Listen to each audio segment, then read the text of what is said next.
తలకాయ నొత్తాంది షాండ్ తాగుదాం పాల ప్యాకెట్ తెస్తాడు అనుకుంటే అలగాలి అల్ల టైంకి బయటికి పోయిండు ఏం పని వాళ్ళు వచ్చేసి ఇంకా వచ్చి సత్తలేడు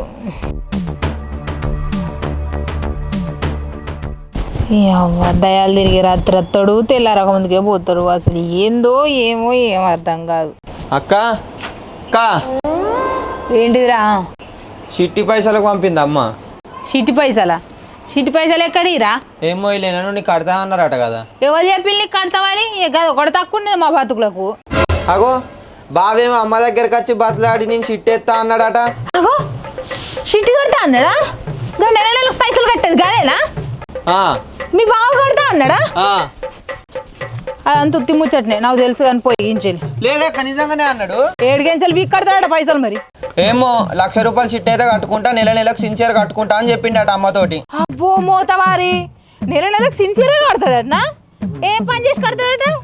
మీరు ఎట్లనన్నా కట్టుకోర్రా అక్క, నాకేంది. ఇంకా బావ వచ్చేమో 1,00,000 రూపాయలు కావాలి ఫస్ట్ మంత్ ఎత్తుకుంటా అని అంటాడు. First month ఎత్తుకుంటాడట?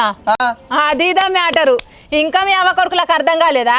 ఫస్టే పైసలు ఎత్తుకొని తొబ్బ పెడదాం అనుకున్నాడు. ఈ మాత్రం అర్థం చేసుకోకుండా మీరు అవ్వ కొడుకులు ఎట్లా వెళ్ళినాక ఎట్లా నడిపిస్తాలా షీటిని? మీరు ఇచ్చుకుంటే ఇచ్చుకోవాలి పైసలు. నన్ను మాత్రం ఇంటికి వచ్చి 1 రూపాయి అడగద్దు పిల్లగా, చెప్తానా నేను ముందే. పైసలు జోలికి పోనంటే నన్నే పంపిస్తుంది. అవ్వో పొడుగల్లా మొగోడు వచ్చిండిగా పైసలు ఇస్తా అనుకుంటా. మరి ఇచ్చినోడు మా అన్న ఆడుకోకరా, నన్ను ఎందుకు అడుగుతాండి? అబ్బా అబ్బా ఈ గేటు ఊకే మర్చిపోతా.